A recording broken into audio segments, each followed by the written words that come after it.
नमस्कार दोस्तों, मैं सुनील कुमार आपका फिर से स्वागत करता हूं आपके अपने चैनल क्या ऐसा होता है में।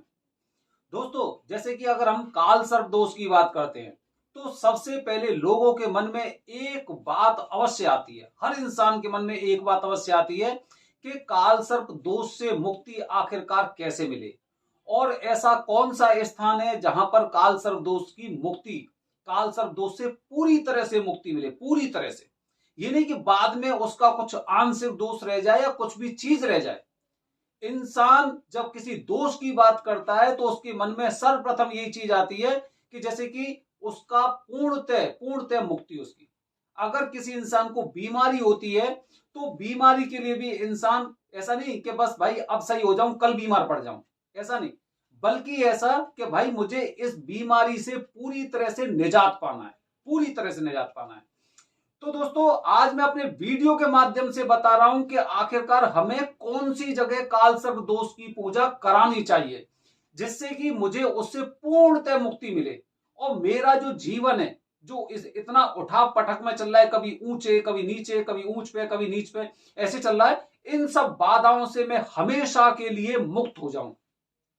तो ये वीडियो आपके लिए है क्योंकि आज मैं अपनी वीडियो के माध्यम से आपको बताने का प्रयास कर रहा हूं कि काल सर्प दोष से मुक्ति आपको कहां मिलेगी और कैसे मिलेगी और उसके पीछे ये भी कि क्यों मिलेगी, क्यों मिलेगी।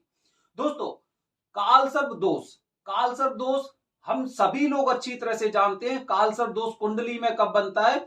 जब राहु और केतु के मध्य में सारे ग्रह उपस्थित हो जाते हैं। जैसे कि एक तरफ राहु है और दूसरी तरफ है केतु। अब या तो राहु से और केतु के बीच में इस वाले हिस्से में सारे ग्रह आ जाएं या फिर इस वाले हिस्से में जो ये वाला हिस्सा है इसमें सारे ग्रह आ जाते हैं तो काल सर्प दोष बनता है।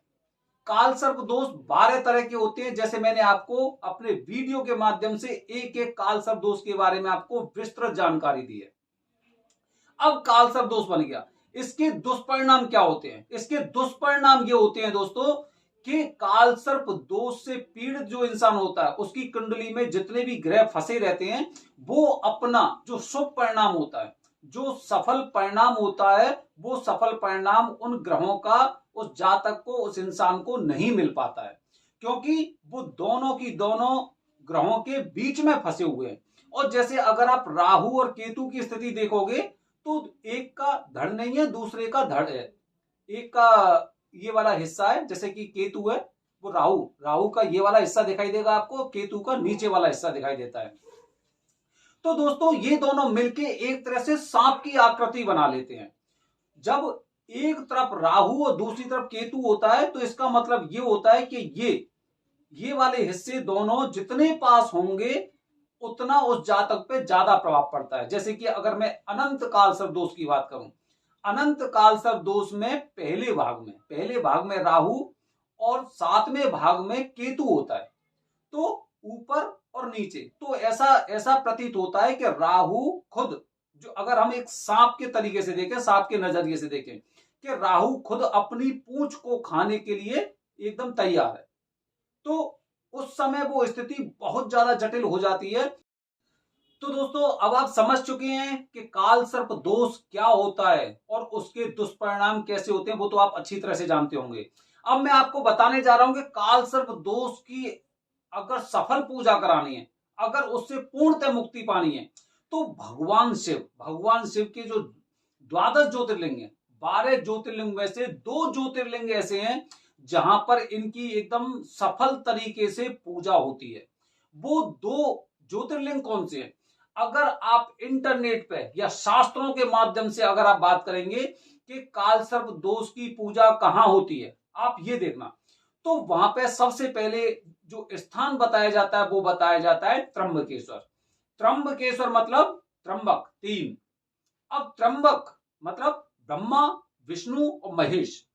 अगर हम गॉड की फुल फॉर्म भी देखते हैं, जी से जनरेशन ऑफ यूनिवर्स, मतलब ब्रह्मा जी, सृष्टि के जन्मदाता, जनक। सेकंड नंबर पे जैसे कि अगर आप ओ की बात करते हैं, ऑपरेटर ऑफ यूनिवर्स, मतलब सृष्टि के पालक भगवान विष्णु जी। और डी से मतलब डेस्ट्रॉय ऑफ यूनिवर्स, मतलब विनाशकर्ता। तीनों देवता ब्रह्मा जी, विष्णु जी और महेश जी साक्षात रूप से त्र्यंबकेश्वर में स्थित हैं, इसीलिए वहां पर संगम भी है। उस क्षेत्र को संगम भी बोला जाता है। और जहां पर इस प्रकृति के तीनों देवता जब स्थित, पूर्ण रूप से स्थित होते हैं, तो ये मान लो कि आपकी पूजा वहां पर पूरी तरह से सफल मानी जाती है, सफल बताई जाती है, और उन चीजों का आपको एकदम जल्दी अच्छे परिणाम भी मिलते हैं। इसीलिए उस क्षेत्र को मुक्ति क्षेत्र या वरदानी क्षेत्र भी बोला जाता है। मैं अपनी वीडियो के माध्यम से आपको बताता रहता हूं दोस्तों कि वरदानी पंडित जी, क्योंकि ब्रह्मा विष्णु महेश वहां पे पहले से ही मौजूद हैं, और वहां पर जो उनकी पूजा करने वाले जो पुरोहित हैं, वो भी सदियों से वहीं पर पूजा करते रहे हैं, लोगों के दोष का निवारण करते रहे हैं।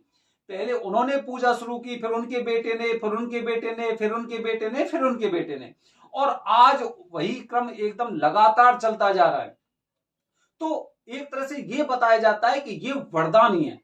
वरदानी मतलब ये है कि इनकी पूजा से वरदान मिलता है, इनकी पूजा से आपका काल सर्प दोष पूरी तरह से खत्म होता है, और उसके अच्छे परिणाम भी मिलते हैं। जो ग्रह बीच में फंसे हुए थे ना, वो भी अब अपना अच्छा प्रभाव बताएंगे और आपको अच्छे उसके परिणाम नजर आएंगे।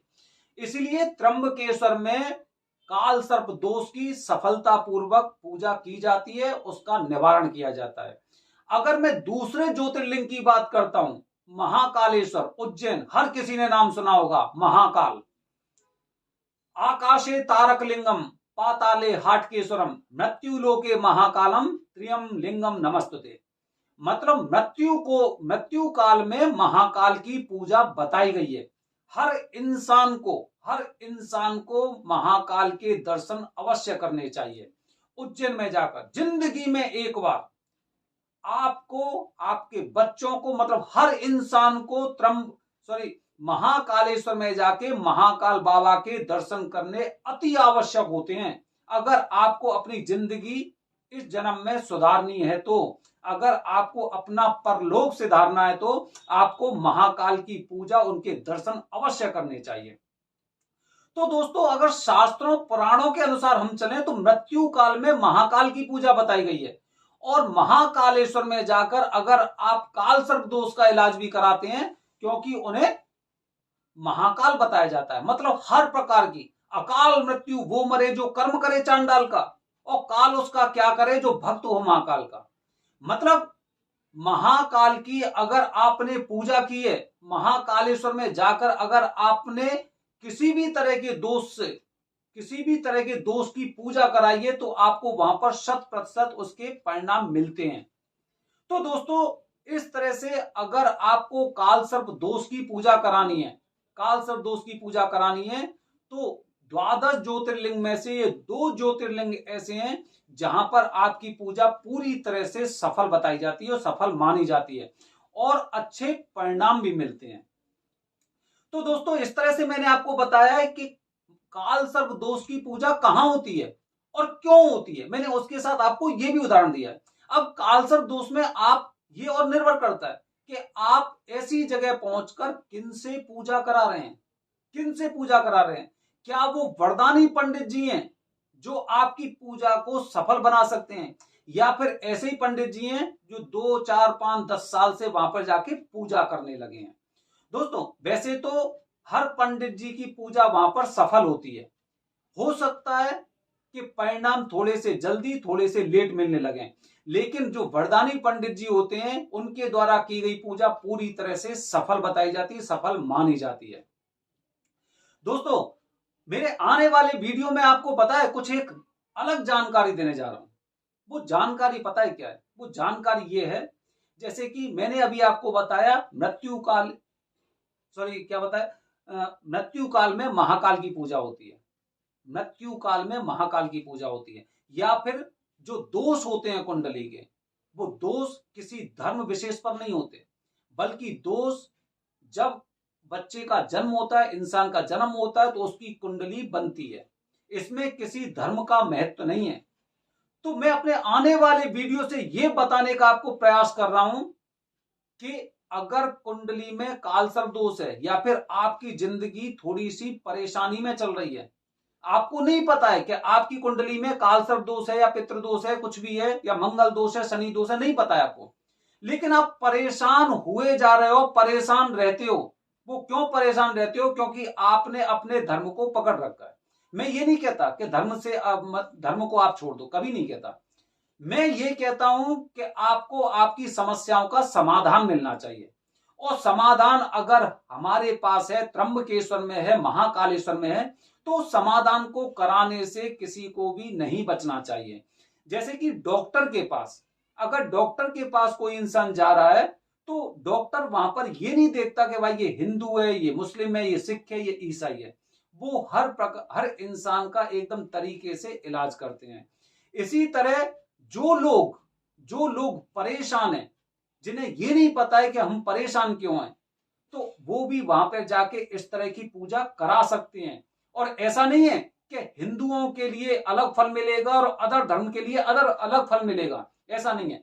हर धर्म के लोगों को वहां पे जाना चाहिए और वहां पे जाके पूजा करानी चाहिए, और अपना शेयर जरूर अपने मेरे साथ, मेरे कमेंट पे अपना जो फीडबैक है पूजा के बाद, वो जरूर शेयर करना, जिससे मुझे भी पता लगे कि भाई जो बातें हमने पढ़ी हैं उनमें कितनी सच्चाई है। अगर आप भी इस तरह से अपने परिवार में किसी परेशानी से पीड़ित चल रहे हैं, तो आपको भी वहां जाकर पूजा करानी चाहिए। और ये मेरा दावा है, मैं पूर्ण विश्वास से इस बात को कहता हूं कि आपको उसके अच्छे परिणाम मिलेंगे। दोस्तों, अगली वीडियो में आपको बताऊंगा इस पूरी जानकारी कि क्या क्या केवल हिंदू धर्म के लोग ही वहां पे पूजा करा सकते हैं, या फिर हर धर्म का इंसान वहां पे जाके पूजा करा सकता है। बने रहिए हमारे चैनल क्या ऐसा होता है के साथ। धन्यवाद दोस्तों, जय हिंद, जय भारत, हर हर महादेव।